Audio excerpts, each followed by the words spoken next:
Hello, ladies and gentlemen. In the background, you picked her face is just sticking in a little hole between us. Oh my god. This is hello, welcome to a GeekVerse review. I am the man with no name, Travis Snell, and I'm joined by The Water Tower, Taylor Field.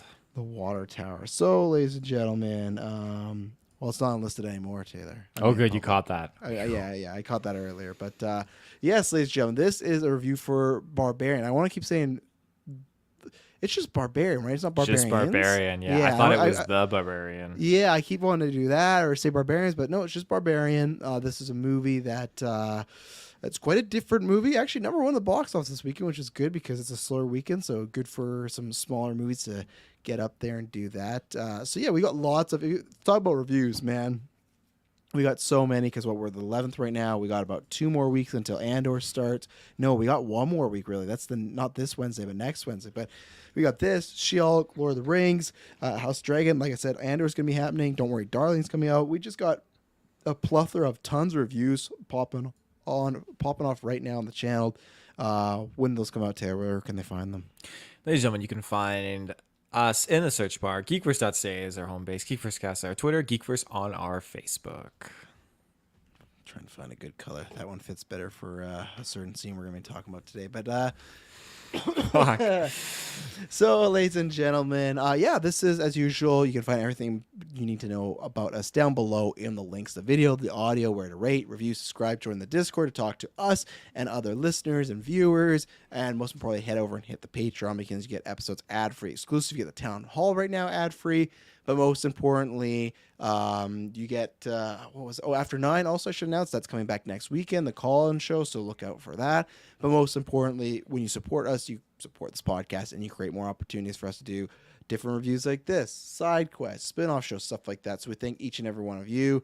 We got the Patreon producer tier, which is the highest tier, and when you pick that tier, you can pick any movie in the world that we haven't reviewed yet to pick. And a big thank you to April of Darkness, Smalley Biggs, Joshua Wright, and Aaron Brain for doing that. And then Manscaped, use that podcast code GVPOD to get 20% off and free worldwide shipping. So we're talking about a movie here. I'm going to start with Taylor because, Taylor, had you even seen, because I know you weren't on the newscast for this, had you seen any trailers for this movie?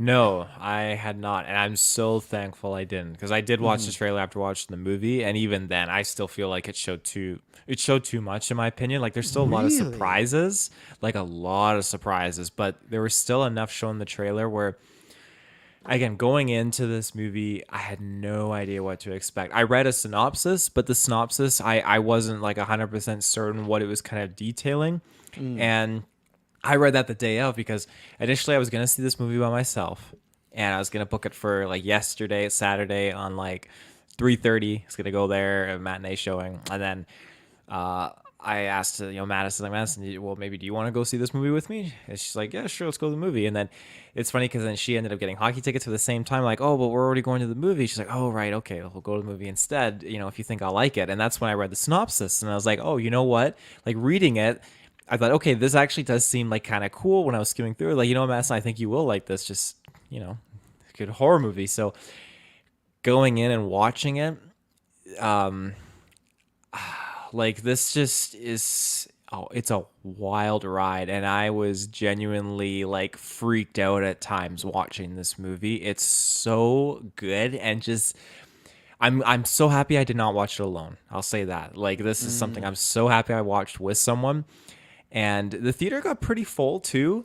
And there was a group of 3 or 4, and I thought they were like 12-year-olds, but Madison says they were like 8 or 9. A group of 4 of them. Their parents went with the girls to like another theater because they were ahead of us in the concession line. So they went to see another movie, and then they all had tickets to come to see this movie. And I can't stress it enough that is like it's not for kids. Oh my God. Especially people that are still in their single digits of age. Like, holy crap. There were genuine moments where, like, again, this movie, I was laughing because the comedic parts really just worked. And then there are other moments where I was genuinely terrified and freaking out. And then there were moments where these like just jump scares would happen. And these kids, I'm not going to like blast the mic, but like if you're an actual... You don't often hear someone's genuinely terrified yell, but they were full on like, ah, ah, Like they were terrified. Jesus. That was making me scared because I'm thinking these kids are terrified and I'm terrified. Like, but they were. I felt like they were starting to cry because like I can't look at this anymore. It's just like, oh my god. So that made it even more of like a greater experience. Just their fear. These are kind of like screams that like Mike and Sully would be going after in Monsters Inc. Like it was wild. So. Yeah, I'm probably gonna have just nothing but great things to say throughout this review, and like this is something I easily want to rewatch again. This is immediately gone into like a staple annual Halloween movie. I feel like this is just it's a fantastic, fresh, new take on a horror movie with so many things you will not expect. So So I so I watched a trailer back, and obviously now knowing what I know when I see the movie, I think you're right, that does show some stuff. But like I thought it did a good job of obviously not showing exactly the stuff that's going on. I think that was smart. So yeah, I always liked, just because like I liked what was seemingly the pitch of this trailer and stuff like that. Of, you know, these two people rent an Airbnb, but they didn't know, like they don't know each other, right? One shows up like, oh, already staying there. So say, okay, this is interesting. I like Bill Skarsgård, and I would have liked going in a bit more blind like Taylor, because not the trailer. For me, it was the conversation around the movie that definitely, I think, and that's why I'm interested to see this movie again, because I feel like now anytime I talk about this movie, I'm going to be talking about that I was disappointed in it, but I do really, really enjoy it or even like it. I don't know if I enjoyed enough for, I don't think, to be fine for in Golden Geeks, but I'll be interested to get. I think Kirklin's going to probably watch it at some point, and if Dylan does. Or heck, you might even make that your Golden Geeks movie that it makes people forget. would. Yeah, all of us get one movie that we say, hey, you have to watch this one. And before, it was Everything Everywhere All at Once for me, but I got to pick something else. Other than Taylor. Taylor's the only one that still hasn't seen it. I don't get it. You know, you say, oh, I got to see this. I got to see this. It's still in there. You could rent it at home now, you know. it's gonna happen. It's gonna happen Yeah, before it's gonna Golden happen. Geeks. It'll happen. Yeah, it's going to happen. But either way, so I'm sure they'll say that, so we'll talk about that. But, so yeah, I did really like it. Performances are really good. I think there is some really fun twists in here. I think it's a really well made movie. There's some cool shots. The score is phenomenal. I think the score is something I'd be fighting for when we come to Golden Geeks. Just the things it does that puts you on edge. The sounds it uses, really, really good. I think, and I will preference, and this is where I don't know that maybe I am prefacing you right, or maybe I'm prefacing you wrong, as far as maybe I've just seen so much fucked up stuff that when I see this, I'm just like, yeah, okay. Like, this is a thing, because people compare it to Malignant, and Malignant is skip 5 minutes ahead, or skip 3 minutes ahead if you don't want any spoilers for Malignant, but that has so many twists and turns. There's so many on-purpose cheesy things. The action in that movie, and the twist is not only there's some monster on the back of a woman's head, it's her twin brother, and they like there's just so much weird shit where you go, like, think about the prison scene in a Malignant. We're like, what is this? Now, there's weird stuff in here, but that was just weird with a sense of none of this even makes sense. This is so past the realm of possibility. It's like comic booky, right? Where this, I feel like it's still in the realm of like realism and stuff like that. So it never got to that point. I'm not saying it had to, but I think that's why, because so many people said, oh, it's like Malignant. But the movie itself, the performance, oh, I gotta look up the actress's name. I think the main star in this is really good. I don't think I've seen her in anything else, and she's somebody I want to see in a bunch of stuff. Skarsgård's good as usual, and I think they play with him very well in this movie, and I'll explain why after. I think they do a good job. Justin Long, good to see Justin Long back. I feel like he's been gone in my life for such a long time, but he has a very fun role that gets to choose some scenery and everything. And I don't really have many cons. I think they all go together well. I think there's two cons in particular. There's one that's too spoilers, so I can't say, just that I felt maybe wasted some time, and not too much time, but enough for I don't know if we needed this in here, and it's a plot point. And then the other one is, though, this is my biggest hang up of why I think it took me away from like really like loving it overall, is because if it would have gotten to that Malignant of being very cheesy and over the top, I would have given it a pass. But I feel like this movie's still trying to be in the realistic world, and there is some character choices in here that just bug the shit out of me, and they're just to the point that no normal person would act or do this thing. We're just doing it because we have to get the plot from point A to point B and set up the bad thing that's going on, and it just makes it just bugged me, particularly in the middle. There's a few choices where I'm like, none of this is happening. It's the same thing as Get Out, where I think Get Out's great, and one of the problems with the ending of that movie is the main guy. Oh, I don't remember them. I know it's Jordan or no, Daniel Kaluuya. I don't remember the main character's name, but the whole movie, he's acting like anyone would in the real world, making action decisions that anytime we've seen a horror movie, like, why would you do that? And he doesn't do that. In the last act, he's just making choices where it's like, oh, why are you making this? Oh, because you're in a horror movie. That happens a few times in this that really bugged me, but overall I'd recommend this as long as you don't dislike horror. I'd recommend this to tons of people. I think it was a really fun ride. It was really done well. It kept me on the edge of my seat, especially there's one thing in the middle where there's like a big kind of shift. I was like, okay, what's going on? And there's some really great usage of some certain playing with scenes, I'll say. So I would recommend it. I do really like it. I don't think it gets a hype of like I saw, and maybe Taylor's theater people would agree. Like I saw on IMDb when I searched up Barbarian, it's like one of the reviews is like one of the scariest films in the past decade. So it's like, I'm not going that far. I don't think in the past decade it's like one of the scariest films. I think there's some great imagery that will be like, oh man, that's a little disturbing. But that I would recommend anyone loves horror. If you love horror, absolutely, I think you'll like it to varying degrees. And yeah, it definitely one I say you should see in the theater. I don't think you have to see it, but I think it helps with some certain shots and especially the score and everything. So is there anything non-spoilers that you have left to say, Taylor? Uh, just that I feel like it just ups the ante. Like it puts one layer on top of another and another and another. Just when you think it's bad, it gets like, and not bad like, oh, like, oh, more of this, but it's like when you think like for our characters, they're in a bad situation, it gets worse and worse and worse. And I love that dynamic. It just is crazy how the story progresses and how it really just kind of where it starts and where it concludes. It's Yeah. just wild. Wild. Yeah, and I think that's good. Like you're right, where I think they do a good job of playing with expectations. Like they set you off thinking it's one movie and it's the other, and I think that's what people.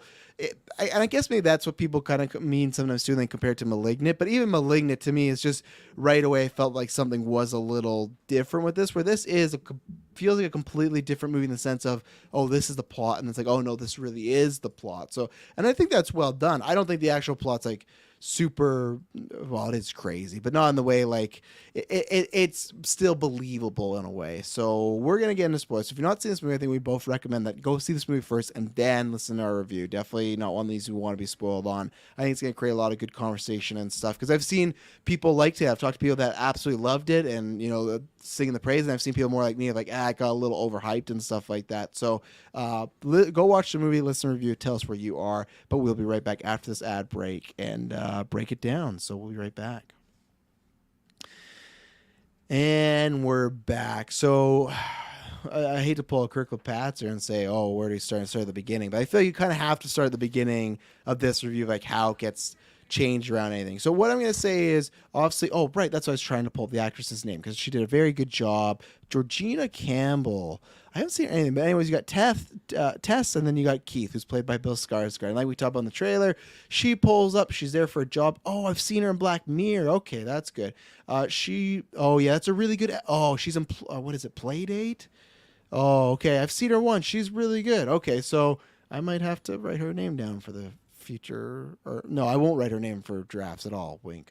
But I hope to see her. What I'll say, I hope to see her in a lot of things. And she's somebody, same thing with Golden Geeks, she's somebody that I would probably fight for in like Best Actress and stuff like that. But so she pulls up, she's a job interview, she's in Detroit. And this great thing they do with the day night cycle, where she pulls up and it looks like it may be like a little bit of a rundown there, like neighborhood, but you don't see too much. It's just like, okay, it's darker, and I'm skipping to about 30 minutes into the movie. But then when she goes back out in daytime and every house is broken, like has been on fire, graffiti, like no one, it's like, let's say it's a neighborhood or it's a street and there's, let's say 12 to 15 houses. There's one house that's fine and the rest are all beat to shit, and like no one's living in them. It's completely like deserted, even to the point where she tells her boss, hey, I'm staying there. She's like, what do you mean you're staying? They're like, oh no, it's all safe.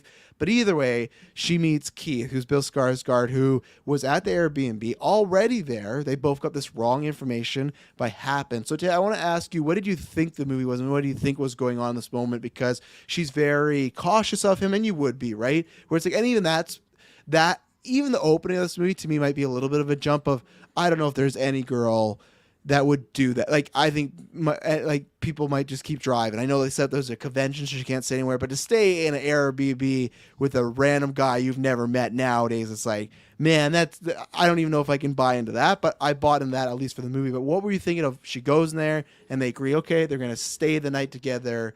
And what was running through your mind for the first, let's say, like 30 minutes? Because that's what the movie is. It's kind of like, can she trust this guy? You know? Yeah, it just lays the groundwork down, like you said, just how the neighborhood is. I love how it's dark and you can't see the other houses. You're trying to figure out what the lay of the land is, and it does such a great job of keeping you literally in the dark.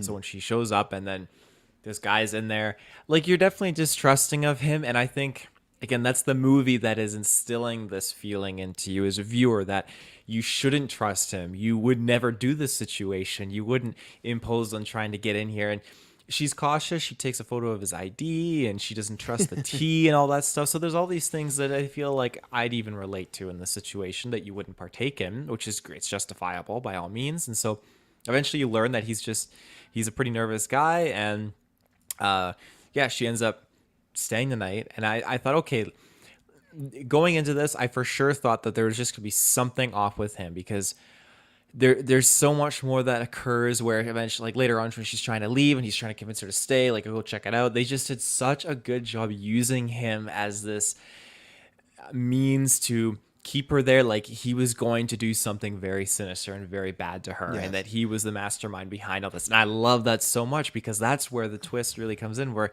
you don't expect what's going to happen. And it blows my mind that they were able to actually like pull that plug out, or pull the flooring out from under me in that sense. So it's fantastic. And and he's an executive producer in this movie. I'm not sure if you saw that, Skarsgård. But I think it's smart to use him in that role. But because the Pennywise thing, you right away jump to, oh, they probably got him to be like the villain bad guy route. You know, you go, okay, they're going to use him because this is what he's done before. So like, when she stays the night, she doesn't lock her bedroom door, and they emphasize the locking of doors a lot in this. But I get it. Like, she obviously had a few to drink. I get it. She had a few to drink. It slipped her mind. She had a good time with him and all that. So it makes sense. And I thought it was funny because, like, that's when I thought things were kind of different. When she wakes up and you hear the footsteps running off, with a fuck, that's freaky. But then you look and you could see him on the couch, and he's having a nightmare. I thought, okay, like, is this just him like pretending? Like, what's going on? And then she walks out. Then you see the door closing on its own. As we learn, this basement door closes by itself a lot. So we say, okay, something came from the basement. And I just thought, okay, there must be a paranormal element to this a little bit, but it was a quick enough thing that I disregarded it later on when she finds the downstairs torture room, and she goes upstairs, and Bill Skarsgård's like, hang on, like, I just don't believe this. Like, and he's just, the way he's like saying it too, it just makes it sound like he is the killer. Cause like, no, just like, I'm just trying to like picture what you're saying here. Room downstairs. What? Like, just wait. Like, that just feels like, oh, you're the bad guy. And so when he goes down there, and she goes down there, and she's like, oh, like, Keith, you see it? He's like, yeah. And then she's like, Keith. And then he's gone. And I thought, okay, he's trying to bait her. This is like classic horror movie mumbo jumbo. And when she goes down there, he's going to like knock her out and put her in the room. But no, it escalates beyond that. And this is a question I have for you, because Madison would just assume like maybe he like tripped and fell down the stairs. I assume like he was just like snooping around and found that and went down on his own accord. I think he went down on his own accord, because he finds obviously what's at the end of those stairs, which we're going to talk about. So I think he went there his own accord. That's where I started to have so many problems with this movie, of like, in what you described, that scene there. Because you're right, they're doing the whole thing where, okay, so yeah, like you're talking about, they had a good night, and I like that, and I'm rooting for it, right? I'm like, I don't want him to be a bad guy. I want them to like have some sort of relationship here, you know, and stuff like that. And also because I didn't want Skarsgård to play like a bad guy. Like I don't want certain actors, like you look at what happens to Mads or Christoph Waltz, where it's like they just get typecast, they're stuck here. So I think it was a smart switcheroo, but even the thing where she wakes up and he's gone, you know, and stuff, even when you're saying like Paranormal Activity, that doesn't mean it couldn't be him, because when he's waking up, he has the night terrors. It's like, is he having night terrors because he's some psycho and he's just like something's wrong with him? Is he like a ghost or something? Like That was a good scene when she wakes up. He's like, "What the fuck?" Like, he Yeah. gets the shit out of me. He's like, and he's a normal guy. So now when he's like, "What the fuck are you doing?" Yeah. Now when you watch it after, like, yeah, he was just scared. He's just like, but that's smart. Like you have no reason to put in the night terrors other than then you are subjecting or subverting expectations, which I liked. And the same thing like Taylor described, subverting expectations when she goes down there. Because why did she go down there initially? Oh, right, she's looking for toilet paper, right? And then she found. Why'd she even? Oh, the door locked, so she was just looking around, right? She goes down for toilet Yeah. paper, closes behind her, and she's just like looking around and everything. And then she finds this rope, which is in a hole in the wall, and she pulls that secret door. Goes in there, finds a torture room with a camera, a bucket, everything like that. I cannot wait to talk about when the next person gets in there later on in the movie. But anyway, so she finds that and then she goes up and she's freaking out. And that was my problem where you're right, where he's doing the whole, he's a bad guy, but he's covering. He needs to do something, right? And my problem is when it's revealed that he's not a bad guy, that he's just a normal guy that later on in a few minutes gets his head smushed in, which I like because it was very unpredictable. I just felt like both of them were not acting like real people. The fact that he was just like, it's just weird. He would not believe her. It just like I did not buy that scene that he like. Why did he have to go down and see? With I his think own because eyes? he was already like renting this place, and he probably already went down there on his own and saw nothing. So I think for him, it's like this is like crazy. Like this is doesn't make sense. And again, he did only know her for less than 24 hours, and he did like her, but he did. Then Like stick he was with already her. there. Stay with her. Like her whole thing was like, let's go and just call the police. And like that's my theory. Tay, if you find a room and you come up, I'm more than happy to leave and like let's call the police and they can show me the room or I'll see photos of the room. I don't need to personally see the room.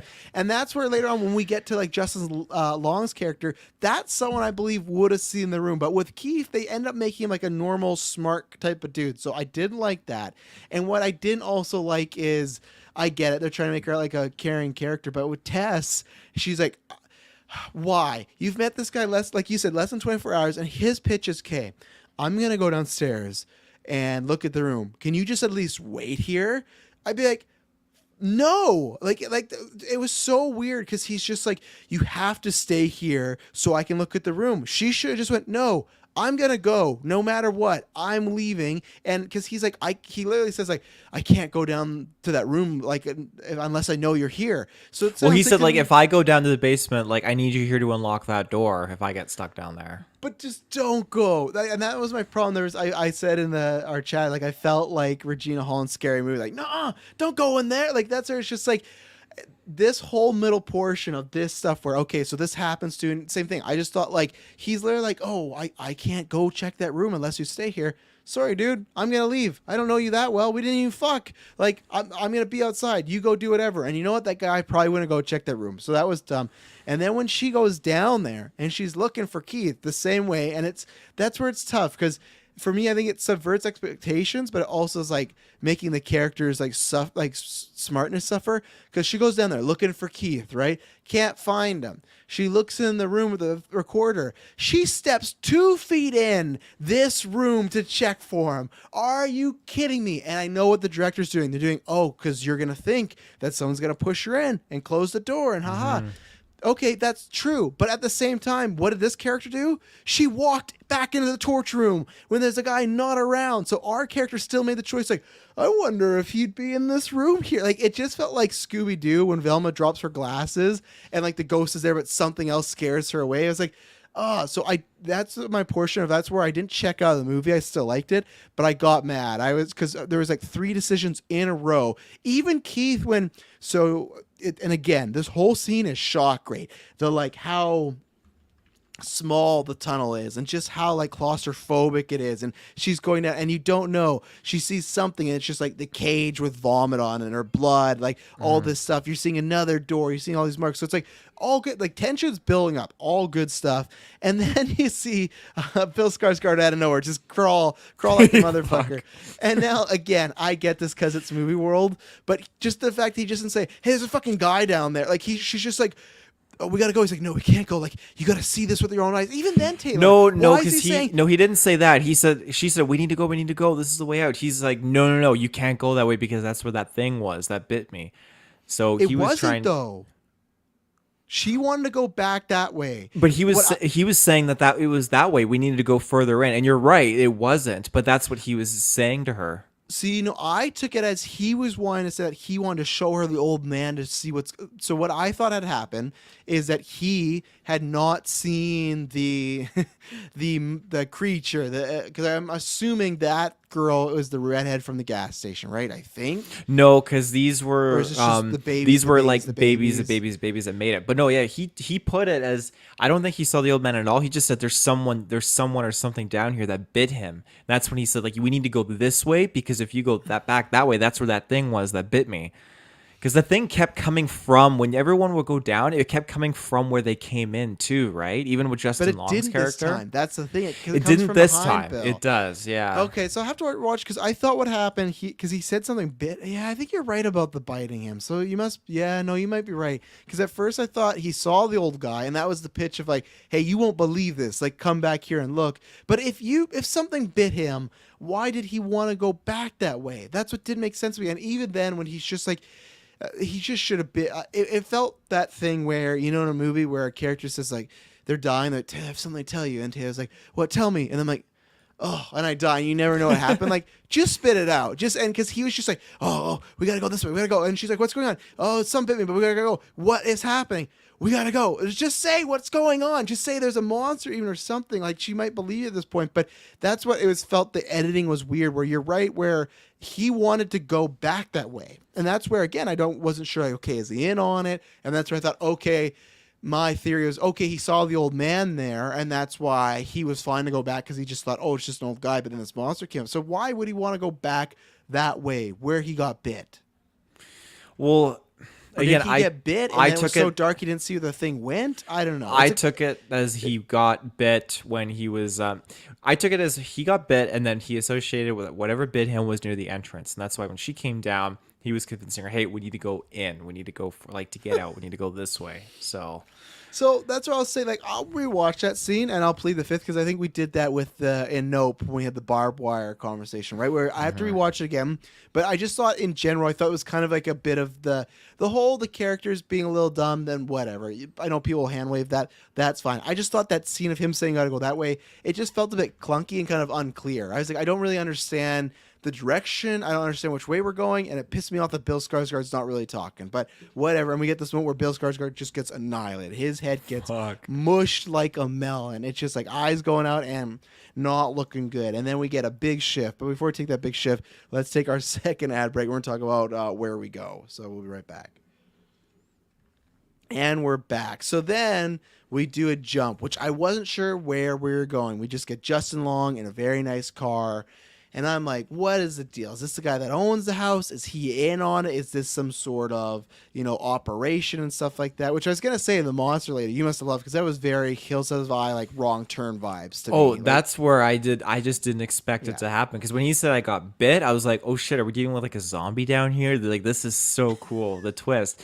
But no, all of a sudden, it surprised me more than Bill Skarsgård getting his head caved in. You just see this tall Paranormal Activity next of kin demon lady, Completely like full on, completely naked, Yeah. and they don't hide anything. Just and just grab the head. And I'll say that's scary as shit. Oh. Like the way they shot that and she just comes out of nowhere, it was like, what the fuck's going on? You And don't have still any time to react. Yeah, you don't know because it's very smart that like you see her a little bit, crushes Bill's head, and then when you get a full reveal, they cut away, and it's like you don't know at that point. It still could be like a monster or some sort of their version of vamp. So it's like you don't know what's going on. So then you cut away, and that's where it's like, okay, what is the deal with this place now? Because clearly and that's where I'll say that's a smart serve. You think the first half an hour of the movie is she's in a creepy place with probably Bill Skarsgård and he's doing something, right? It could have been his basement, everything.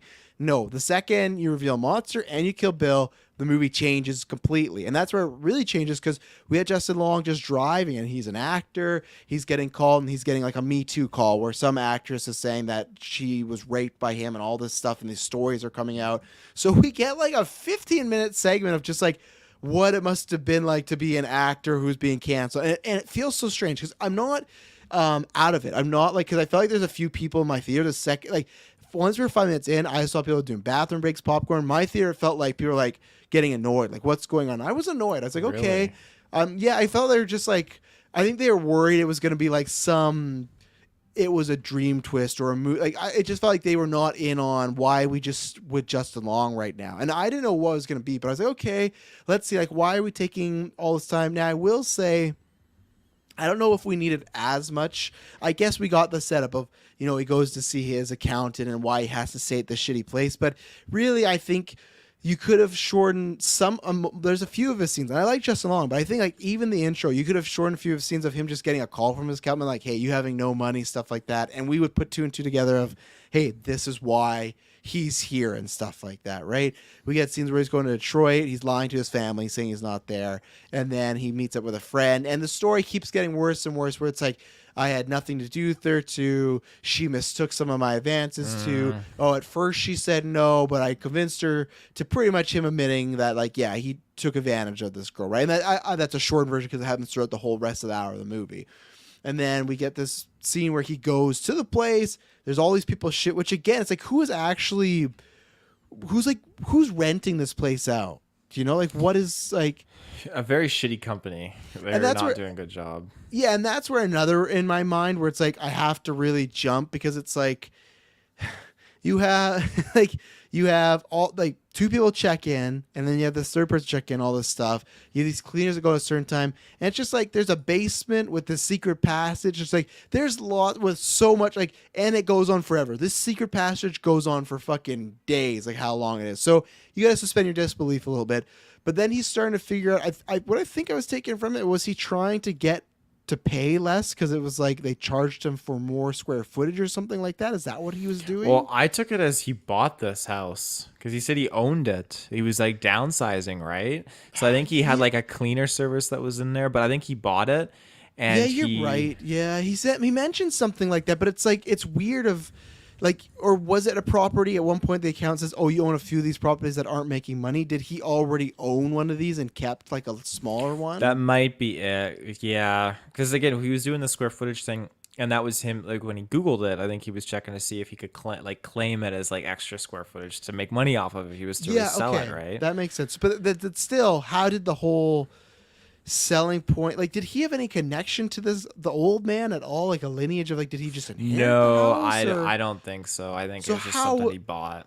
again, a big suspension of disbelief for me, like, how did all this like, how is this stuff going on downstairs that he doesn't know about? I know there's a secret passage, but it's like no one moved this paint can to find the rope in the hall, but whatever, you could put that aside. That's just stuff that takes it down a little notches for me. But so, like Taylor said, he's measuring it all up, and that's when he starts to find our situation. And it's great because he goes in the torture room, and he, like, the first scene, it's such a difference where our character Tess, like, acts horrified. She knows that people have been tortured and raped in here. There's blood, there's buckets, all this stuff, where this character doesn't put any of it together. It's like we're in a comedy where he's like in a scary movie. He's just measuring it. This is a good foreshadow too to what Tess was saying earlier on to Keith, and they're talking about the differences between male and female dynamics. Like, oh, like a male, you just open up the door and you just stroll right in. If a female invited you in, like, there's no second guessing it. And then if it was the vice versa, like that's the situation we're discussing about now. And I like that conversation because it's represented here where Tess goes downstairs and like she's cautious, all how she's reacting, and then you have AJ go down, and it's just totally opposite of how she reacted. But it's a good fallout of that conversation.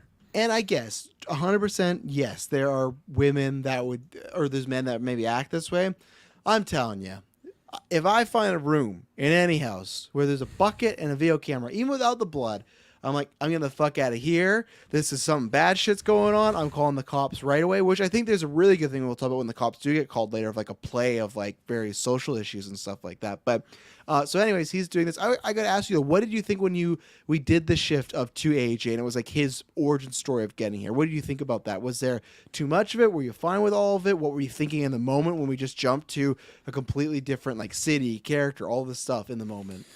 I absolutely loved it because, again, it was just another wild left turn. I thought, holy shit, like, this is where, to me, it started to feel like an anthology film a little Yeah. bit, with another like storyline kind of merging in with it. And I was really hoping that Tess was alive and was okay. That was my main worry, because I was really, really rooting for her. But again, I loved when AJ came into the picture here. I was like, oh my God, yeah, this is Jeepers Creepers guy. This is hilarious. And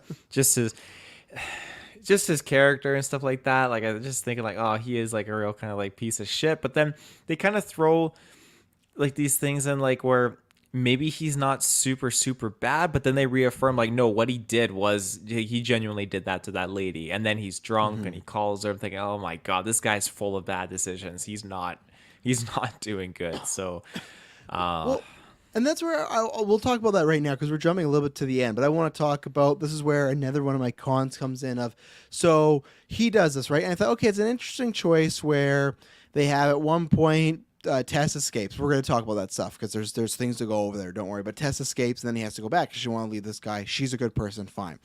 They, we're going to talk about all. They get out of there, all this stuff. And what happens, unfortunately, is she gets brought back down. And she's going down there, and she finds AJ, and he has a gun. They don't know. AJ accidentally shoots her and stuff like that, right? So this is a bad situation of, she was saving him. He thought she was the monster, or the character's listed as the mother, actually played by a dude, actually. So there you go, fun fact. So all that's prosthetic. So even like the nakedness of the down below and the chest, it's just prosthetics and stuff like that. So, she gets shot. He brings him out, and there's been this character which really good. Again, a play on expectations. Early on in the movie, Tessa's going in the house, and she's seen it at daytime now. And then she talked to her supposed new boss about like, this is such a terrible area. So when she parks up to return to the home, there's a homeless guy from a couple of feet, like 15, 20 feet away, just running at her, like sprinting as fast as he can, just like, little girl. And again, much just like fucking, I don't know, people like Sirius Black, like 12 years. Like, this guy's acting completely fucking crazy. It's revealed later, like, he just didn't want her to go in the house. But it's like, have a little fucking tact. Like, if you're running at her being, little girl, like, I'm not going to fucking talk to you either. So it's just like, come on now. But anyways, later on in the movie, they meet up with this homeless guy again. He's kind of telling some things of like, and he taught, I guess he did also help save her. It's like, can't be around at nighttime, because she comes out in the dark. There's I want to talk about that too.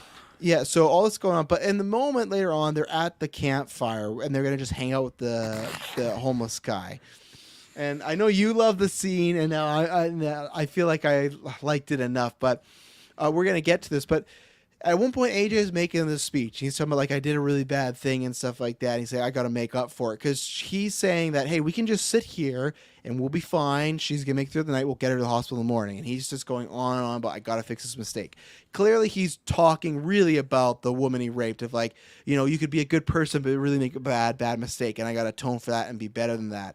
Now, again, you could say this is subverting expectations, I guess. But this one really didn't work for me, where he makes this big speech, and then literally less than 5 minutes later, he throws Tess as like a sacrifice. He's like, well, you can slow her down. So he just throws. So I just thought, like, at that point, just make him save her. You don't need the speech. And I get that what the director's doing. He's doing this big speech. So when you think the moment comes, he's going to sacrifice himself, and he doesn't. He sacrifices her again. As Taylor's laughing, I think it worked for him. For me, it just didn't. It felt like kind of a waste of time of, I'm going to be a better person. And then the next second, it's like, nah, fuck it. Fuck this girl. And like, he throws her to the side, and then she almost gets killed and stuff. So necessarily didn't work for me. And obviously there's still stuff to talk about, but what did you think of them? Did that work for you? Like, I think it worked for you maybe on a comedic beat for you. I'm not sure, but I just felt like they weren't trying to play it off comedy in that moment, because he's like crying, talking about like, I'm a good person and I just really fucked up and stuff. And then later on, he's just like, see ya, Tess. It's just, I don't know. It didn't work for me, I guess. Maybe on a rewatch it will. But that scene was him pouring his heart out, and I genuinely felt like, holy shit, like, okay, here's a man who is actually like death's doorstep, almost come to terms with what he's done, because this fucked up shit, and realizes what he's gonna atone for it. Like, I was thinking, and he even sees those tapes, remember, of all the girls sees the getting tapes, raped. and so I thought, okay, he's at a point now where he'd come clean in court, admit what he did wrong, and just like drop the whole like defense case and everything, just like, do whatever. And the reason I'm laughing is not because Tess got thrown off, because the mother dolphin dives down after in this like I outburst laughed like vocally, and I just It's a could not great believe shot. It's it's a so good. spectacular shot. That might be definitely a golden geek moment there. Shout out, like that was just wild. So Because it's that's two why. unexpected things after another where he throws her, like, what happened Yeah, to people, if you foolishly just listen to this, you shouldn't be watching the movie, but they go to a water tower trying to escape her, and they go, okay, there's no way out. Like, we can't get anywhere. So his idea is he's going to, like, throw her down to the ground. I don't think he was meaning to throw her off the water no, tower. I don't he think. says I was holding on to you, but you let go, like you slid off, as Yeah, he he was. put it. Yeah, he always. Yeah, I think he was just trying to throw her down to, like, get, like, attacked or eaten and then move. But either way, he throws Tess down and she falls off a water tower, whether it was on purpose or she slips. So you get this great shot of she's falling, like a bird's eye view, and then it switches up to what is coming from the water tower, and the mother creature, who, yeah, it's looking like a Hills of Eyes, like, wrong turn creature, just is jumping, arms just spread Horrible thing to out. see before you die and fall to Oh your yeah, death. and just running after you. But this, because somehow it worked out that the mother ended up below Tess, and Tess landed on the mom, so didn't kill her. Didn't kill the mother either, and stuff You like know that that. scene in Spider-Man No Way Home when Yes. Andrew Garfield goes down for MJ? That's exactly what we got. He landed feet first. I guess you're just saying that she landed feet first and didn't do the cover. She didn't stick the landing very Yeah, she didn't well, stick the but landing, yeah. The And other, that's where. I was just gonna say, and that's where the actual design the monster, and that's where maybe I think I will like this movie better on a second watch because I'll less expectations. But that's where people talk about these shocking things. It's like we've seen these type of similar. She is scary, but we've seen these similar looking creatures before in those movies we've listed and stuff like that. So, but that's where I go. You know what? Maybe people just haven't seen as much fucked up shit as I have. Maybe they haven't seen Hills of Eyes, A Wrong Turn, like you have. So it's like maybe this is their first time they're seeing this. Like, oh my god, and stuff. But anyways, you're gonna say. well, the other moment that kind of made me really laugh at that point before she jumps off was just when Tess is like, "You got the gun," and AJ, it fucking cracks me up. He pulls Oh it my out, God. and how much he's shaking in his hands. He's like And six he times to recover, and he can't. Oh, He just drops the yeah, gun like all six the way. times, and he drops it. Fuck. All Yeah, that just cracks stuff, me up. all that stuff worked for me with AJ, and him just like he's just the worst. Like, and that's Justin Long. He's crazy to live in that stuff. But every situation, like shooting tests, like every situation he's in that could go wrong, goes wrong and stuff like that. you Yeah. know? A Yeah. couple other like highlights too of him, like you mentioned before, like the measuring of the square footage when he just goes down like further into the caves, and he goes past those cages, and he's like, "What the fuck?" And then he's like, "Oh, okay, 9 feet, yeah." Like he's just so good. It's just not God cluing in damn. at all. And that's where it is good because you get like a complete horror movie the first time, and then this time it is all comedy. But yeah, it's good to go back to that because once you get into the reveals, because we get another time jump at this point. So he's running, he sees this creature.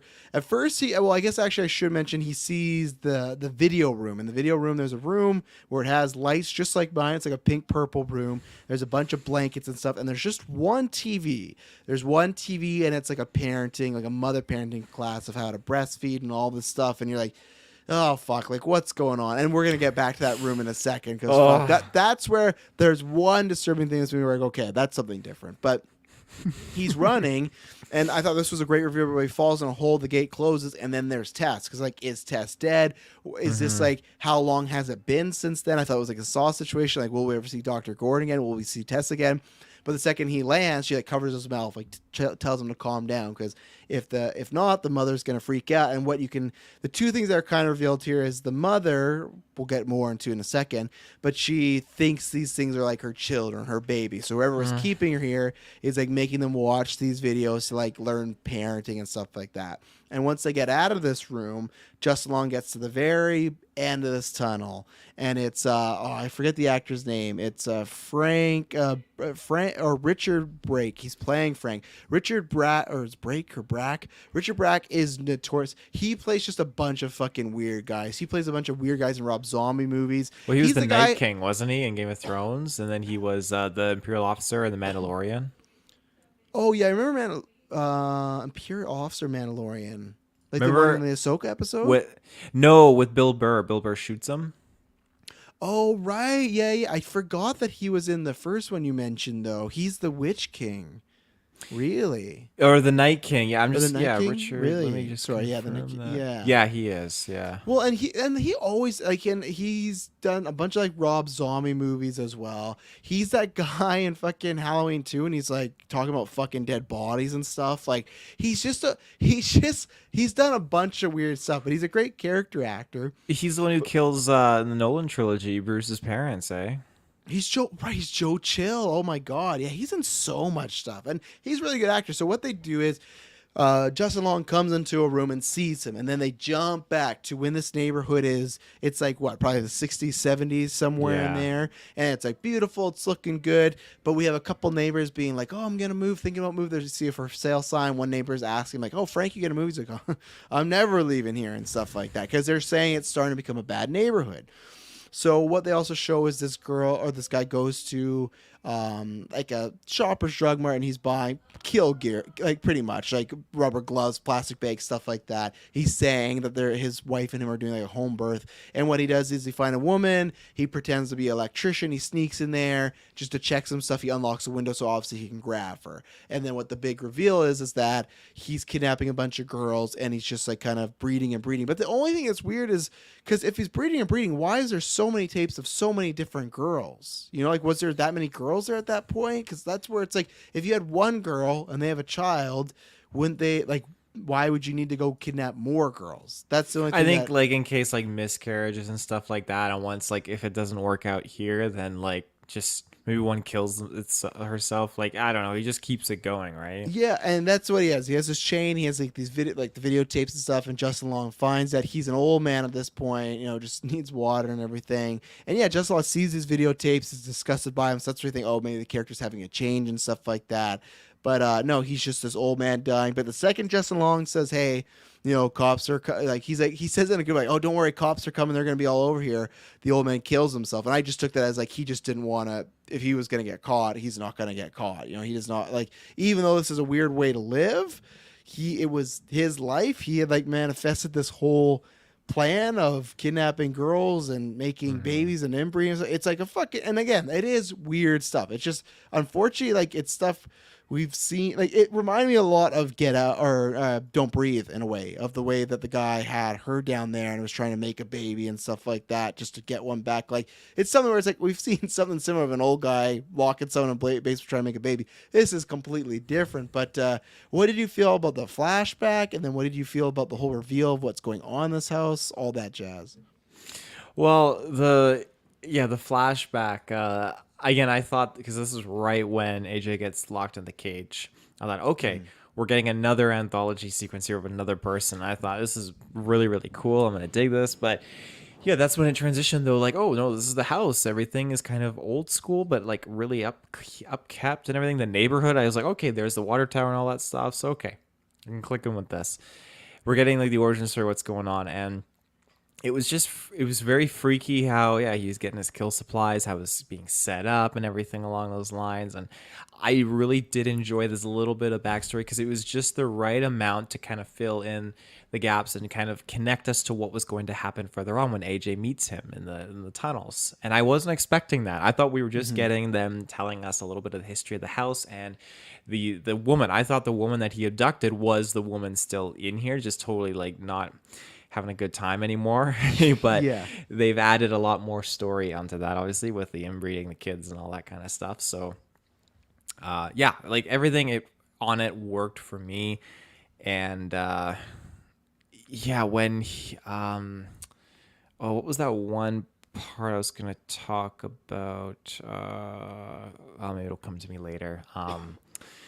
Him just being down there, like I honestly thought there was a point where he's like, okay, get me the water, and AJ gets him the water, and then AJ's saying like, we're gonna get you out of here, like we're just gonna report this to the police and everything. And the look on the guy's face, it was like, no, I don't want you to report, like this is my world that I created. So I thought when he was pointing to the side, he was pointing to pull the string, and I thought AJ was gonna pull the string to ring the bell and the thing was gonna come.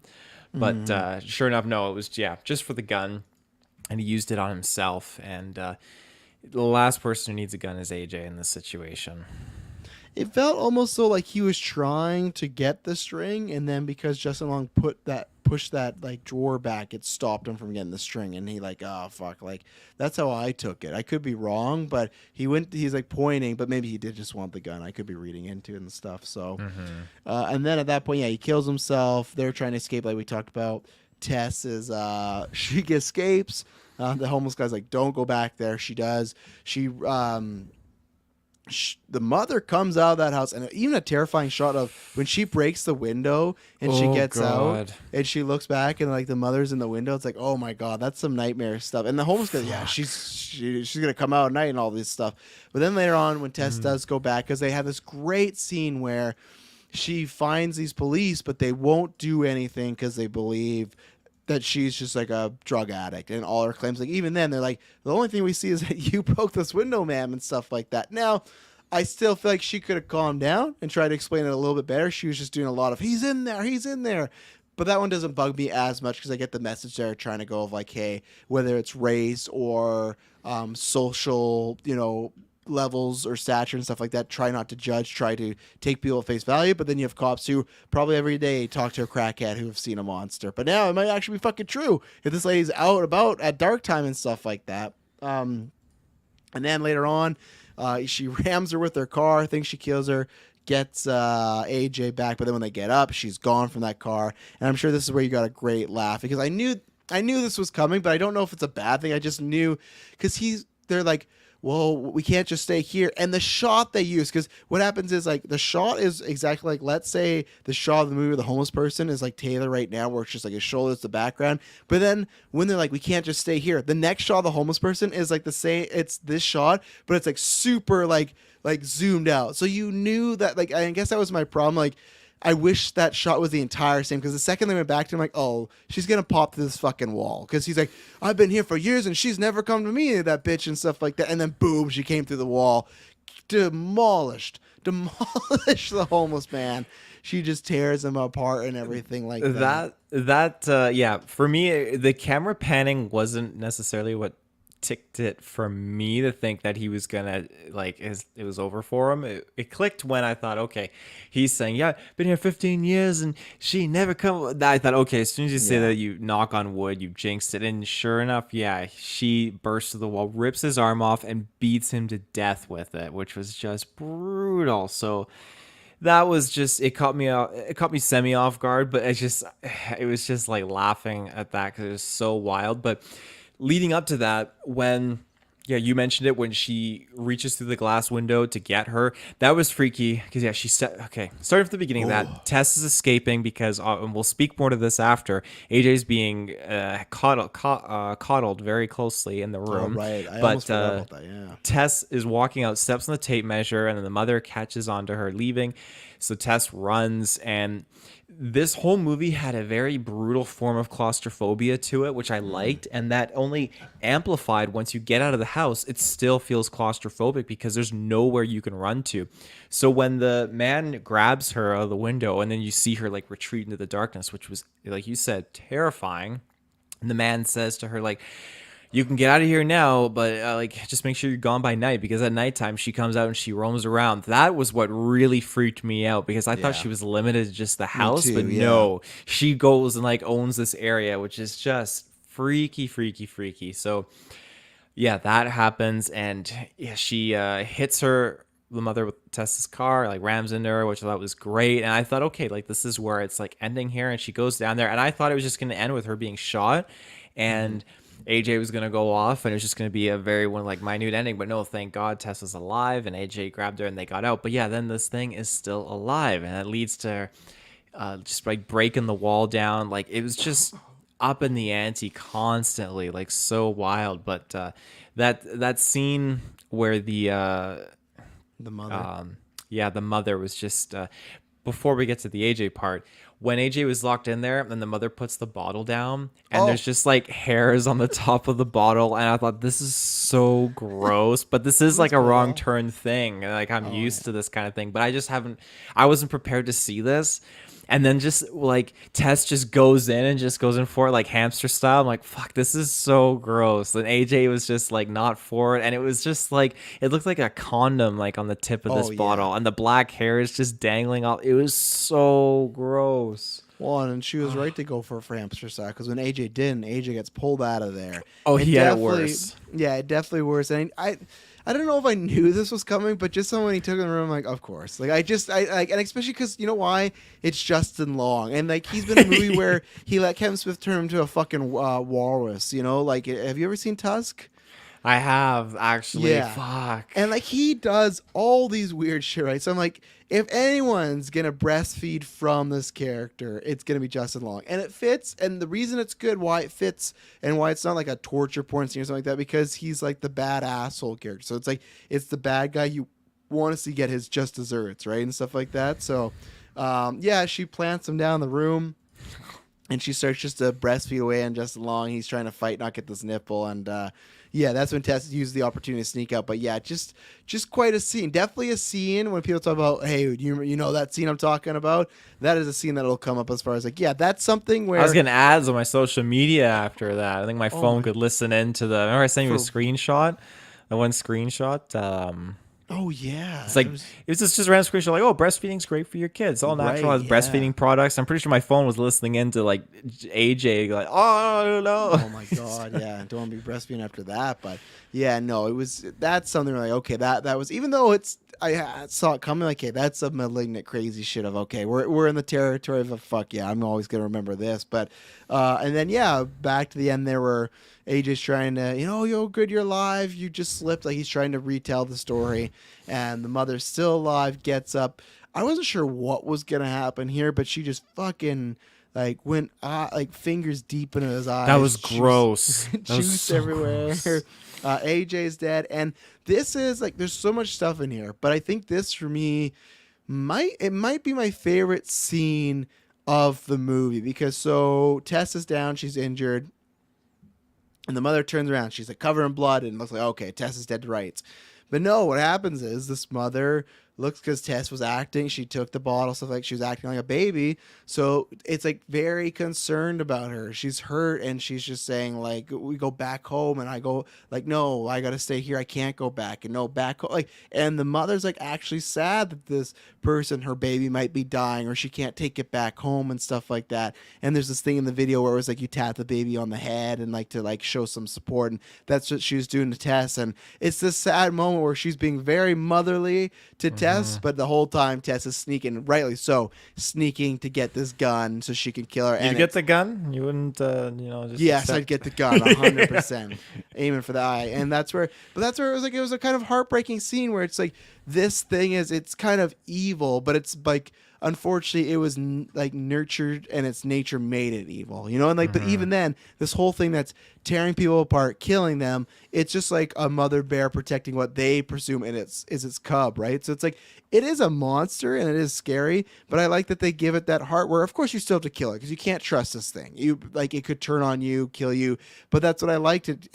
It gave it some heart near the end where the whole rest of the movie was it's a very, very scary monster, but that was like a very touching scene. And that was the scene where I was like, man, this feels like a very special moment. That like kind of brought it back up for me for some of the problems I had. I was like, you know what, this ending, very strong. And because that happened right after the AJ speech thing. So I was like a little down again on the movie, but that was like, okay, that was some really well thought out stuff. And she shoots her and it goes right to credits. And then there's some end credits of her just walking around, but still goes right to credits. Very bold choice. But yeah, what do you think about the ending of The Mother and this film? I honestly was questioning if she was going to shoot her because she obviously spent a few weeks there and she would have probably felt pity on this thing because of just her mentality to go into the house, save AJ, just do all these things. So I'm with you. Like this thing is not living, I don't think, its best life, and it's at peace now, which is good. But yeah, she just needed to get out of there, and I don't think this thing was really going to let her go no matter what she did, even if she was in pain, and this thing acknowledged that she was in pain and shot. So yeah, it was an interesting twist to see this really in-depth nurturing side of this this person. This Pretty much was a creature at the end. Like what happened to him, So Yeah, I think it ended strong. It ended really strong from again start to finish. This was just a thrill ride, and so that ending just capping right at the gun shop. That's all we needed. Didn't need anything else. Like Madison even said too. Like I hope we never get a sequel to this, a prequel, sequel, anything. I think this is a fantastic standalone horror movie in that sense. Yeah. I, you never know though, right? I thought that about fucking Don't Breathe, and we got Don't Breathe too. Which Well, you now still they're have doing seen, like right? black phone rumors too, Oh, right? I know. That's another one. I'm like, well, no, we don't need this. So you never say never. If anything Yeah. makes enough money, because you could easily do like a prequel about this, right? Like go Mm-hmm. further back, make it set in the 60s or 70s, 80s. Mm-hmm. But I would like it as a one and done. I think it helps there. But yeah, no, I thought, is there anything? I don't have anything overall thoughts. I had my final thoughts on the score, but do you have anything I got overall? my You want- final thoughts.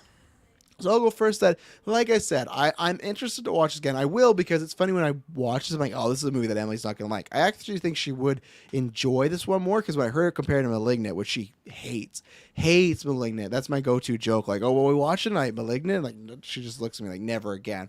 So this one, like, you know what? I think it's more accessible to her. So I will watch it again. And I'm excited to watch it once I have some of my expectations set right. I will never, ever like that middle portion of Tess and Keith just making some really dumb choices. Some really dumb. I don't care about it subverting expectations. I don't care. They just went too dumb for me to get the plot moving. But overall, I thought it was still a great horror movie. I had a good time. It was a good surprise. Like I said, really enjoyable. If anytime I sound really down on it, it's just some specific stuff.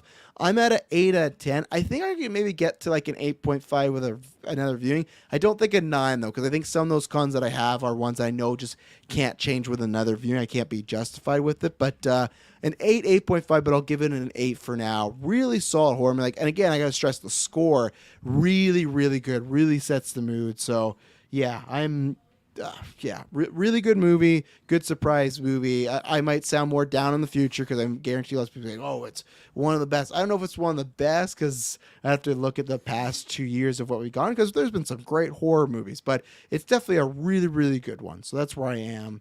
Taylor Phil. Yeah. So, like I said at the beginning, I didn't see any trailers for this, and I'm so thankful that I did not because this has just proven to be an absolute delight. It was constantly catching me off guard. Seeing it with my wife was a fantastic choice. I'm so glad I didn't see it alone. This movie stuck with me after I left the theater. This has easily been a number one horror movie for me over the past 2 years. You're that Over critic. Conjuring, Scariest movie of the decade, you know? scary Conjuring and just 4 like or Conjuring 3 for sure. yeah, Just- Conjuring 3 yeah. for sure. And again, for me, Malignant, easily put this over Malignant. I like Yeah. this so What much about more Nope than for that. this year? I know it's a different type of horror movie, but Oh, yeah. Like, I wouldn't even put Nope in the horror movie vibe because I feel like it was like thriller, suspense, and had like some cool action sequences too. This just. there's some moments though that there's some blood going on in there. And There some, is, like, but that's more though like that has some suspense, not claustrophobic- really like jump scare moments necessarily. It's I'd just say- a lot of suspense. Yeah, So- but there's that thing in the barn that's a whatever. That's true, that's the true. claustrophobic scene in Nope is a horror scene, 100%. Yeah, it's interesting too because when you mentioned Nope, this movie made me think of it in the sense where when we started at the beginning, Yeah. when she pulls up to the house, you can hear all those same moans and screams. And that was represented like later Yeah. on, I think, in the another part of the movie. They show it in the title card when it says Barbarian, and you hear because I same thing. I was like, "What the fuck?" And you're right. I thought that Nope because I'm like, we just had that happen with Nope where there were sounds I didn't know, and now there were something, and now it's like, "What the fuck are these sounds?" Especially once we jumped to Justin Long, I'm like, "What are these sounds now?" Because are we even gonna find out? But Yeah, so I'm gonna put this movie at a 10 out of 10. I've already recommended it to a few friends. Like this is easily my like favorite. One of my favorite movies of the year, I would say. This is just I thought a incredible. 9 higher. I didn't think a 10 coming. No, this is Wow, a look 10 at out of that. 10. Like seeing in the theater was great. I recommended it to some of my friends to see it in theater. Like there was not a single moment where I was not engaged and not into this movie. It was a complete surprise. I was so absorbed by it. I was so on board with it, and it just had me on the edge of my seat. The kids yelling in the background added so much more because they were terrified. On top of that, like after I watched this movie, I kept talking to Madison about it, and then we went home, and I was like, I like triple locked doors, like I was like actually like it stuck with me, The and I movie's was about going to freaked. someone else's house, not your own house. I know, but like it still like just freaked me out. So it's funny too when I went to bed. Like 3, 4 a.m. rolled around, and all of a sudden, like the bathroom in the hallway, like there's a little nightlight, and I heard a thud, and I opened my eyes, and I'm facing the door, and I can see the lights on. I'm like, oh shit, and I see the cat standing there looking in there. I'm like, what the fuck? So I didn't look behind me because I sleep to the door. So I just get up and then I like start crawling and I like lean my head in the bathroom. Thank fuck it's just Madison in there. I didn't look behind me to see if she was gone, but I kid you not, like it's just I knew it wasn't a killer or anything, but it still freaked me out because this movie it for me at least it sits with you for a while and you just can't shake it, and that's the kind of horror movie I like, and I haven't been hit by a horror movie like that in a long time. So Yeah, and I'm again, just looking at my list. There's been some good ones because like I would put Nope in there. I like Scream a lot, and then you haven't seen Bodies. I really like that, so you gotta watch that. Did you ever see Fresh on Disney Plus / Hulu, the Sebastian Stan one? no, I didn't. Yeah, I won't be recommending that for Golden Geese, I don't think. But yeah, there's Gray Man, or sorry, Black Gray Man. That's not a horror movie. Black Phone, X Men, and stuff like that. Man, I'd put this below. Like Don't worry. I like Black Phone a lot, but yeah, Yeah, this no, stands this was in. better. Yeah, this was better to me than Black Phone by a lot. Yeah. Yeah. So it'll be interesting to see what kind of dethrones this for me right now, but just like I won't say a decade. Halloween That's Ends. so bold, but like I like no, not Halloween Ends. Like over the past 2 to 3 years, I have to do a list like even like the 5 year mark of like what's come out because this is just I feel like this is just it was It's a good Patreon so episode, you know. good. Like this was just really really good. I can't recommend it enough. So Well, there you go. Well, we'll definitely talk about Golden Geese time because I at least have two categories I got to fight with for. But if Taylor's recommended it's his movie to watch, then because that's the thing, it could be the same way that I feel like this is very much like Hereditary or Midsommar or like Malignant or Northman or Lighthouse, where it's like I feel like there's certain people that will really go to bat for it and certain people don't. I don't know where Kirklin and Dylan will be on this one, so we will. And same thing, listeners, let us know what you thought about it. This was your review for Barbarian, and yeah, I don't know if we'll have any film left of the year that's gonna be as weird as this one, but we'll see. But thank you very much for tuning in this review. Promise when you hear from us next, it'll not be boring. bye bye.